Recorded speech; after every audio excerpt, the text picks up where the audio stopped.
da zanima svega da pružim podršku svim ljekarima i svim zdravstvenim radnicima, bez obzira što rade u otežanim uslovima, što nivo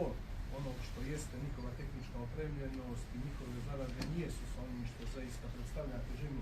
njihovog posla, oni su uvijek tu da izađu u susret svim ljudima, da prvi budu kada treba pomoći, prvi kada su sve neprijatne situacije u pitanju i negdje većina građana u Crnoj Gori to zaista cijeni. Ono što jesu sporadični slučajevi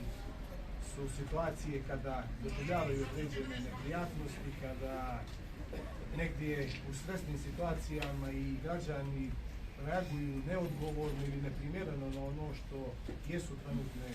situacije, ali zaista i u takvim okolnostima svi ljekari i svi zdravstveni radnici uvijek su pokazivali dozu tolerantnosti, uvijek na primjeren način